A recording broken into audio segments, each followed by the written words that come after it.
Почитуван председател на Владата на Република Северна Македонија, почитувана министерке во Министерството за одбрана, господја Петровска, почитуван господин Јаневски, извршен директор на Евроатлантскиот клуб во Евроатлантскиот совет, екселенци, почитувани амбасадори,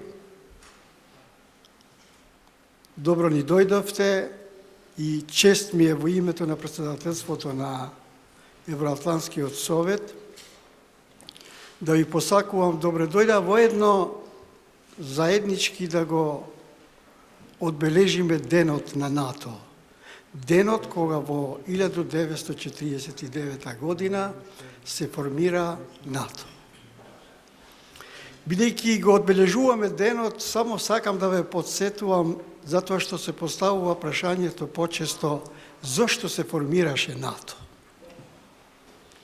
Некаде 1947 година Џорџ Маршал, тогашен државен секретар на САД, при едно обраќање пред студентите во Харвард, најави еден план наречен Маршал план.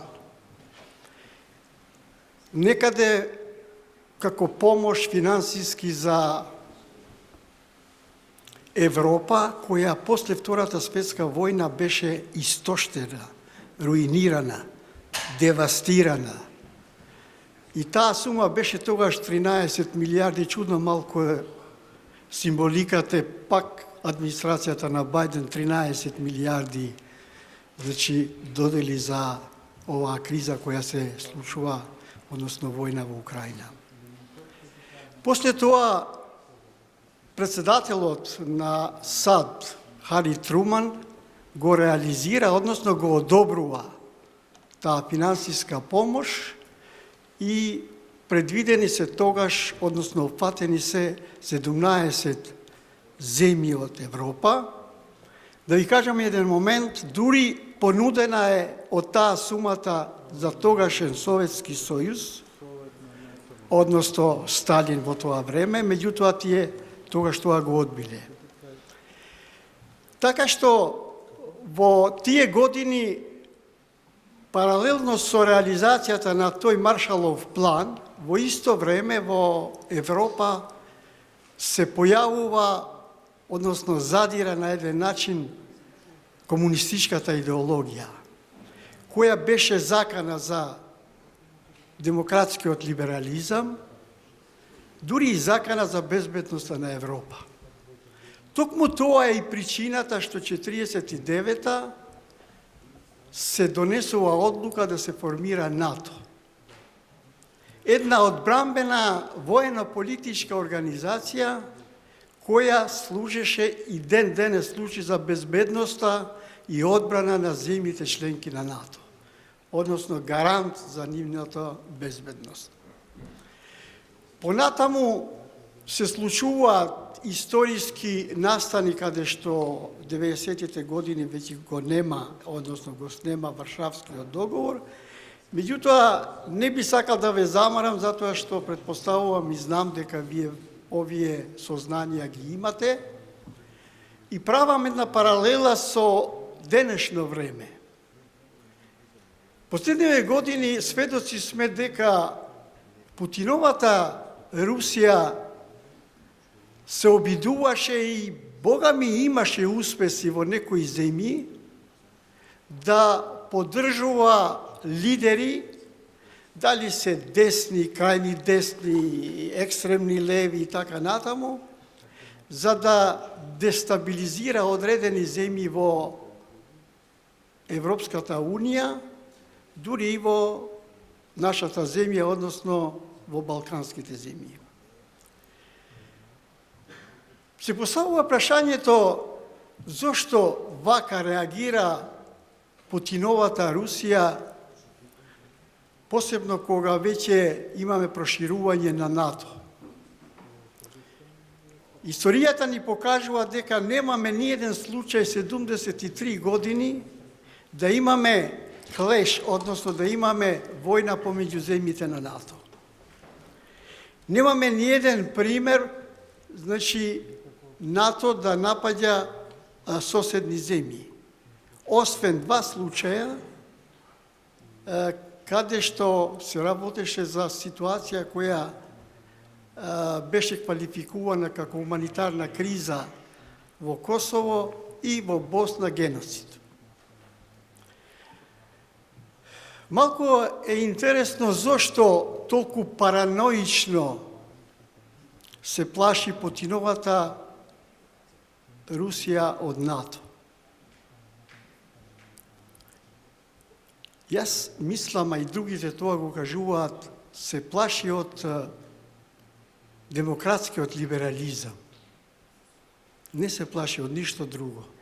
Затоа што авторитарната Путинова Русија не сака, што би се рекло народно во комшилук или во соседство, да има демократски земји кои ги градат нивните системи политички врз основа на евроатлантските стандарди и вредности. Токму тоа се случуваше со Украина, која сакаше и се определи да гради политики со евроатлантски стандарди, со евентуално вклучување во НАТО, и тогаш станаа сите овие нервози и се случи агресијата на Путиновата Русија во Украина. Што значи ова? Значи дека ние нешто мораме. Тоа е и човечки, и државнички е да се осудува агресијата, во овој случај на Путиновата Русија во Украина, затоа што целиот демократски свет тоа го осудува и сведоци сме и во Обединетите нации какво гласање имаше. Никој не се надеваше дури на наши други одбележувања на денот на НАТО, секогаш кажавме дека во Европа дури како да нема шанси да се случува војна, да се случуваат агресии, меѓутоа, еве за жал се случува тоа. Но воедно сум сигурен дека оваа војна која ќе заврши, а ќе заврши еден ден. Жал ми е што Федеративната Русија, федералната Русија ќе биде осрамена од оваа војна, а Украина сепак ќе биде горда за својата слобода и за својот суверенитет и интегритет. Ние како Евроатлантски совет со години, веќе 25 години, промовираме вредности кои се евроатлантски, понекогаш дури даваме наши сугестии, односно бараме од сите влади во Република Северна Македонија да ги поддржуваме во одредени сегменти, али под еден услов. Се додека владата на Република Северна Македонија е двигател на евроатлантските стандарди и вредности. Исто така, соработуваме со 37 сестрински организации, значи, кои се членки на НАТО и аспиранти за НАТО, во промоција на евроатлантските вредности. И на крајот, пошто се присутни дел од амбасадорите на НАТО во нашата земја, имам една скромна моја порака. Во овие тешки времиња, кога се наоѓаме пред економска криза, политичка, безбедносна, да направиме еден ангажман плюс сите заедно со заемен интерес што побрзо да се отворат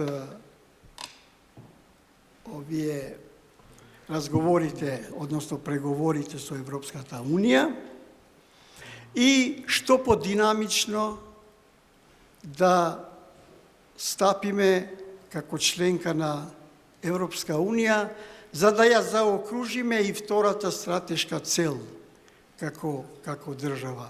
Затоа што сепак Западен Балкан е невралгичен регион, а ние остануваме постојано на предизвиците кои се пред нас, а главен предизвик сега ние да членуваме и во Европската унија. Благодарам за вниманието.